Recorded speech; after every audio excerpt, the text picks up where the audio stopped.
Hi, ഞങ്ങൾ ഒന്നിച്ച് ആദ്യമായിട്ട് കൊട്ടിയൂരേക്കുള്ള യാത്രയാണ്. കൂടെ അമ്മയും കൂടിയുണ്ട്. അപ്പോൾ വീട്ടിൽ നിന്ന് ഇറങ്ങി കുറച്ച് രാവിലെ തന്നെ ഇറങ്ങിന്. കാരണം കഴിഞ്ഞ ദിവസങ്ങളിലെല്ലാം നല്ല ബ്ലോക്കായിരുന്നു റോഡിൽ. അപ്പോൾ അതുകൊണ്ട് കുറച്ച് രാവിലെ തന്നെ ഇറങ്ങാമെന്ന് വിചാരിച്ച്. അത്യാവശ്യം നല്ല വെയിലായിരുന്നു. മഴയിലുണ്ടാവും എന്നൊക്കെ കളക്ടർ റെഡ് അലർട്ടും കാര്യങ്ങളൊക്കെ ഉണ്ടായിരുന്നു. പക്ഷേ അതൊന്നും കാലാവസ്ഥ കണ്ടില്ല. നല്ല വെയിൽ തന്നെയായിരുന്നു. ഇന്നത്തെ ദിവസത്തിന് പിന്നെ വേറൊരു പ്രത്യേകതയും കൂടിയുണ്ട്. ഇന്ന് രേവതി ആരാധനയാണ് കൊട്ടിയൂർ. അപ്പോൾ നമ്മളെ കൂടെ ഒരു രേവതിക്കാരി കൂടിയുണ്ട്, നമ്മളെ മോള്. അപ്പോൾ ആ ഒരു സന്തോഷം കൂടി നമ്മളെ യാത്രയിലുണ്ട്. അങ്ങനെ നമ്മൾ കൊട്ടിയൂരേക്ക് പോയിക്കൊണ്ടിരിക്കുന്നതാണ്. അങ്ങനെ ഞങ്ങൾ കൊട്ടിയൂരെത്താറായി. കൊട്ടിയൂരെത്തുന്ന മുന്നേ ഒരു പാലമുണ്ട്, പാമ്പറമ്പൻ പാലം എന്ന് പറയും. അതെന്തുകൊണ്ടാണ് പാലത്തിന് അങ്ങനെ പേര് വന്നതെന്ന് അറിയില്ല. ഒരു വെറൈറ്റി ആയിട്ട് തോന്നിയ പേര്. അപ്പോൾ ഇവിടെയൊക്കെ ടൗണിലൊക്കെ അത്യാവശ്യം തിരക്കുണ്ട്. പിന്നെ ഇതിപ്പം കൊട്ടിയൂർ ബസ് സ്റ്റാൻഡാണ്. ഇപ്പം KSRTC ബസ്സേ കൂടുതൽ കാണുന്നുള്ളൂ. പക്ഷേ ബസ്സിലൊന്നും വലിയ തിരക്കൊന്നും കാണുന്നില്ല. കഴിഞ്ഞ ദിവസമൊക്കെ വീടിൻ്റെ മുന്നിലോട്ടൊക്കെ പോകുമ്പോൾ നല്ല തിരക്ക് ഉണ്ടായിരുന്നു ബസ്സിൽ. നമ്മൾ ഒരു മണി 1:30 ആയിന് ഇവിടെ എത്താൻ വേണ്ടിയിട്ട്. അപ്പോൾ അതുകൊണ്ടാണ് തോന്നുന്നത് ഇങ്ങനെ വലിയ തിരക്കൊന്നുമില്ല. പിന്നെ വർക്ക് ഉണ്ടായ കൂടിയല്ലേ.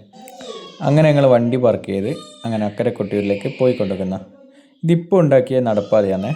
പിന്നെ കുറച്ച് ആൾക്കാരൊക്കെ കുളിക്കുന്നതും ഒക്കെ ഉണ്ട്. അങ്ങനെ ഞാൻ ഐകുണ്യം കൊണ്ട് കാലൊക്കെ ജസ്റ്റ് കഴിപ്പിച്ച്. ആദ്യമായിട്ട് വരുന്നതല്ലേ. അങ്ങനെ നമ്മൾ അക്കരെ കൊട്ടിയൂരിലേക്ക് എത്തി. ഈ കൊട്ടിയൂരിൻ്റെ ഐതിഹ്യം എന്ന് പറയുന്നത്, ഞാൻ കേട്ടത്, ഈ യാഗഭൂമിയിൽ യാഗം നടത്താൻ ദക്ഷൻ തീരുമാനിച്ച സമയത്ത് അതിൽ സതീദേവീനെയും മഹാദേവനെ ഒഴിച്ച് മറ്റുള്ള എല്ലാ ദേവഗണങ്ങളെയും ദക്ഷൻ ക്ഷണിച്ചു.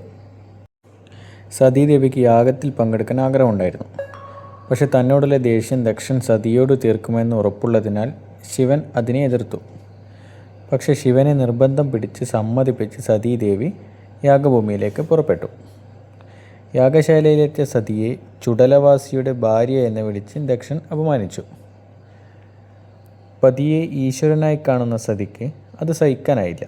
ഒടുവിൽ ദേവി യാഗാഗ്നിയിൽ ജീവൻ ത്യജിച്ചു. അപ്പോൾ ഈ ഒരു സ്ഥലമാണ് കൊട്ടിയൂർ എന്ന് അറിയപ്പെടുന്നത്. അങ്ങനെ തിരക്കെല്ലാം കുറഞ്ഞതുകൊണ്ട് തന്നെ നമ്മൾ പെട്ടെന്ന് തന്നെ പ്രദക്ഷിണമൊക്കെ വെച്ച് പിന്നെ ഇങ്ങനെ പുറത്ത് വന്നിരിക്കുമ്പോഴാണ് അറിയുന്നത് ഇപ്പോൾ ഉച്ചശീവേലി ഉണ്ട്. അപ്പോൾ അതെന്തായാലും ഒരു ഭാഗ്യമായി. അപ്പോൾ അതും കൂടി ഒന്ന് കാണാം. പിന്നെ ഇതുവരെ നമ്മളാരും കണ്ടിട്ടില്ല. അപ്പോൾ അതും കൂടി കാണാനുള്ളൊരു ഭാഗ്യം കൂടി എന്തായാലും അവിടെ നിന്ന് കിട്ടീന്. അങ്ങനെ നമ്മളത് ഉച്ചശീവേലിക്ക് വേണ്ടിയിട്ട് അത് കാണാൻ വേണ്ടിയിട്ട് ഇങ്ങനെ കാത്തു നിൽക്കുന്നതാണ്. ഈ ഉച്ചശീവേലി നടക്കുന്ന സമയത്ത് തിരുവഞ്ചിറയിലൊന്നും ആരും എത്തിക്കില്ല. അപ്പോൾ എല്ലാവരും സൈഡിൽ വന്ന് നിൽക്കുന്നുണ്ട്. പിന്നെ നമ്മളിങ്ങനെ കാത്തു നിൽക്കുന്നതാണ്. അപ്പോൾ ആന വരുന്നുണ്ട്. പിന്നെ 2 ആനയാണ് ഈ ശീവേലി സമയത്തുള്ളത്. ഇവിടെ 2 ആന മാത്രമേ ഉള്ളൂ.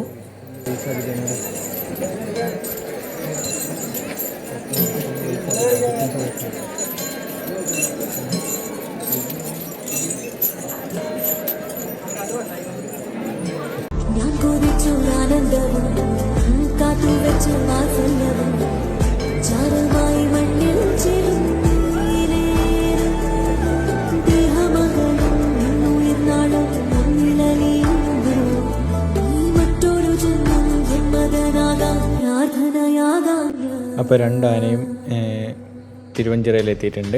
ആ മുമ്പിൽ നിൽക്കുന്നത് ആന, അത് പിന്നെ സതീദേവീൻ്റെ പ്രതീകമായിട്ടും ബാക്കിൽ നിൽക്കുന്നത് മഹാദേവൻ്റെ പ്രതീകമായിട്ടാണുള്ളത്.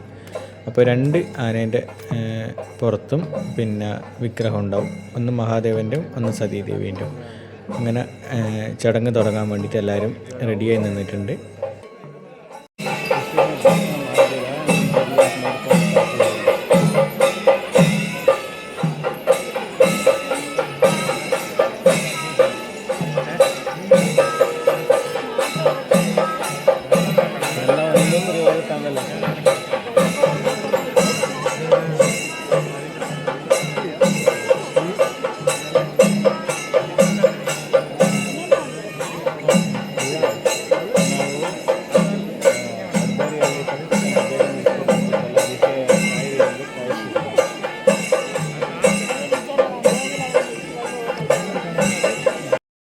അങ്ങനെ ചടങ്ങ് മുഴുവൻ കാണാൻ നിന്നില്ല. കാരണം ആൾക്കാർ കൂടിക്കൂടി വരുന്നതാണ്. പിന്നെ അതുമാത്രമല്ല നല്ല വിശപ്പുണ്ടായിരുന്നു. നമ്മൾ ഫുഡൊന്നും കഴിച്ചില്ല. അങ്ങനെ നമ്മൾ നേരെ ഇറങ്ങി ഇക്കരെ കൊട്ടിയൂരിൽ വന്ന് അങ്ങനെ നമ്മൾ തൊഴുത് അവിടെ നിന്ന് ഇറങ്ങി.